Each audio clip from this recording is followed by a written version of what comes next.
अस्सलाम वालेकुम नाजरीन। मंसूर अली खान ने इमरान खान से 2.5 साल बाद मुलाकात की। आइए जानते हैं कि उन्होंने क्या मुलाकात की। 2.5 साल बाद मेरा इमरान खान साहब से राब्ता हुआ और कल रात 11 बजे मेरी उनसे 1 घंटे की मुलाकात हुई। नाज़रीन, जब मैं ज़मान पाक पहुंचा तो वही ज़मान पाक जहां कुछ दिन पहले तक मेले की तरह रौनक लगी हुई थी, कल रात को वो ज़मान पाक सुनसान पड़ा था। ज़मान पाक की फिजा में एक अनदेखा खौफ और अजीब तरह की बेचैनी वाज़े तौर पर महसूस की जा सकती थी। 2 सिक्योरिटी बैरियर से गुजर कर जब मैं और मेरे एक टीम मेंबर इमरान खान के घर पहुंचे तो उनकी जाती सिक्योरिटी के एक स्टाफ मेंबर हमें लेने के लिए बाहर आए। जब घर के अंदर पहुंचे तो सिर्फ 3 या 4 अफराद नजर आए जो उनके जाती मुलाजमीन या सिक्योरिटी स्टाफ के लोग थे। जब हम अंदर पहुंचे तो वहां तहरीक इंसाफ का कोई लीडर मौजूद नहीं था और खान साहब अकेले बैठे हुए थे। उन्होंने गर्मजोशी के साथ हमारा इस्तकबाल किया। खान साहब ने शलवार कुर्ता और जॉगर्स पहने हुए थे। सबसे पहले मैंने उनसे उनकी टांग की चोट और सेहत के बारे में पूछा तो उन्होंने बताया कि चोट पहले से बहुत बेहतर है, बस पैर कभी कभार सुन हो जाता है।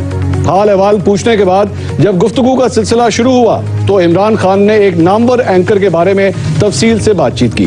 बातों से महसूस हुआ कि वो एंकर खान साहब को ज्यादा पसंद नहीं है। उसके बाद बात सियासत पर आ गई और उनकी गिरफ्तारी के बाद की सूरत हाल और कोर कमांडर हाउस पर होने वाले हमले का जिक्र हुआ।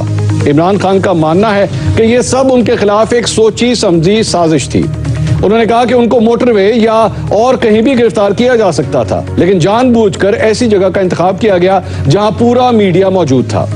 उनके मुताबिक शीशे तोड़कर गिरफ्तारी के मनाजिर देखने के बाद तहरीक इंसाफ के कारकुनों का बाहर आना और एहतजाज करना फितरी रद्द-ए-अमल था।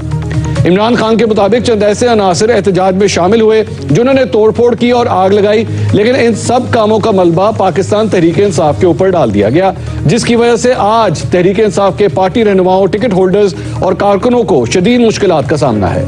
इमरान खान ने यह भी कहा कि मंगल को उनकी और बुशरा बीवी की अलकादर ट्रस्ट केस में पेशी है और उन्हें 80% यकीन है कि उन्हें दोबारा गिरफ्तार कर लिया जाएगा। अलकादर ट्रस्ट के हवाले से जब मैंने उनसे सवाल पूछा तो उन्होंने कहा कि यह केस बनाने की कोशिश की जा रही है, हालांकि इस केस में ऐसा कुछ भी नहीं है। नाज़रीन, इमरान खान का कहना था कि अलकादर ट्रस्ट की जमीन ट्रस्टी के तौर पर उनके और बुशरा बीबी के नाम हुई है और वो इस जमीन को ना बेच सकते हैं, ना किसी किस्म का माली फायदा उठा सकते हैं। ये जमीन बिल्कुल उसी तरह ही है जिस तरह शौकत खानम अस्पताल या नमल यूनिवर्सिटी की जमीन ट्रस्ट के नाम है। खान साहब का कहना था कि यह समझना ही गलत है कि मलिक रियाज से यह जमीन किसी फायदे के एवज ली गई। बरतानिया से आने वाले पैसों के बारे में उन्होंने कहा कि ये पैसे सुप्रीम कोर्ट में गए थे। अगर हुकूमत ये समझती है कि ये पैसे हुकूमती मलकियत हैं तो सुप्रीम कोर्ट में इन पैसों की हवालगी का केस क्यों नहीं करती। इसी बात पर मैंने उनसे सवाल किया कि बुशरा बीबी को 5 क़िरात हीरे की अंगूठी देने का मामला भी तो है जिसकी ऑडियो लीक हुई थी। इस पर इमरान खान ने कहा कि ये 2 खवातीन की फोन पर आपस की बातचीत थी। जहां तक बुशरा बीबी की बात है तो उनको ये 5 क़िरात हीरे की अंगूठी कभी दी ही नहीं गई। यहाँ पर खान साहब ने एक वाकया भी सुनाया जिसके मुताबिक तहरीक इंसाफ की एक खातून रहनुमा मुसरत जमशेद चीमा ने बुशरा बीबी को कुछ जेवरात तोहफे में देने की कोशिश की, लेकिन बुशरा बीबी ने वो जेवरात लेने से इनकार कर दिया था। नाज़रीन, मैंने इमरान खान से पूछा कि क्या वो या उनकी पार्टी पार्लियामेंट में जाने के लिए तैयार है, तो उन्होंने कहा कि उनकी पार्टी कौमी असेंबली में जाने के लिए बिल्कुल तैयार है। फिर मैंने सवाल किया कि क्या आप खुद भी कौमी असेंबली जाने को तैयार हैं, तो उनका कहना था कि मुझे पता है कि अगर मैं कौमी असेंबली जाने की कोशिश करूंगा तो मेरा रास्ता ब्लॉक कर दिया जाएगा। इस पर मैंने दोबारा सवाल किया कि अगर आपका रास्ता क्लियर रहता है तो क्या आप असेंबली में वापस जाएंगे, तो उनका जवाब था कि मुझे असेंबली में वापस जाने में कोई मसला नहीं है। इसके बाद मैंने उनसे अमरीकी रुकने कांग्रेस के साथ गुफ्तगू के बारे में सवाल किया कि आपको एक अमरीकी रुकने कांग्रेस से ये सारी बातें करने की क्या जरूरत थी। इस सवाल पर उनका कहना था कि मैंने अमरीकी पार्लियामेंट की खातून रुकन को सिर्फ ये कहा था कि पाकिस्तान में जो कुछ हो रहा है उस पर हमारे लिए आवाज बुलंद करें। मैंने हुकूमत में वापसी के लिए उनसे कोई मदद नहीं मांगी थी।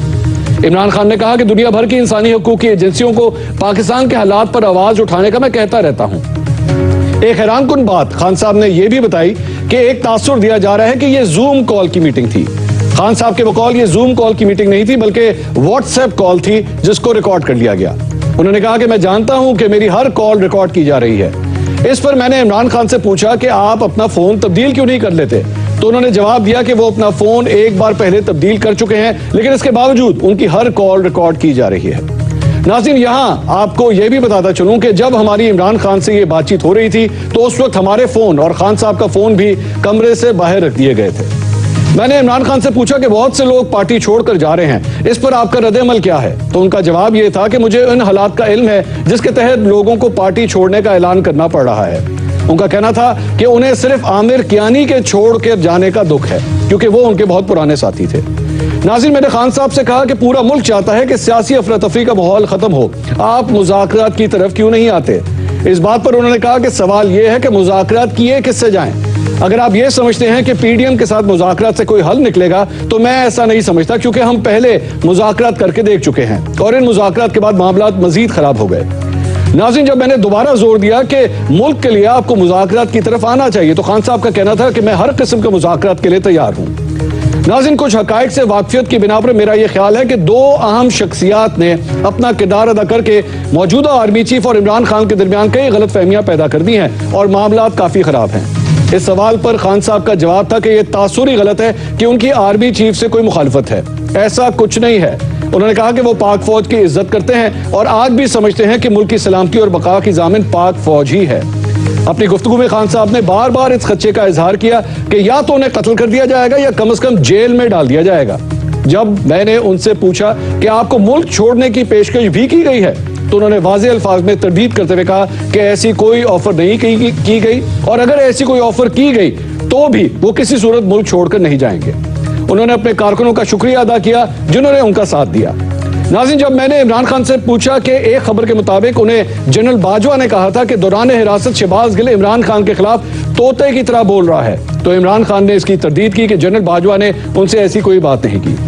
नाज़रीन, इमरान खान से बातचीत जारी थी कि पैगाम आया कि पंजाब असेंबली के स्पीकर सफ्तान खान इमरान खान साहब से मिलने के लिए आ गए हैं। इस पैगाम पर हमारी नशिस्त बर्खास्त हुई।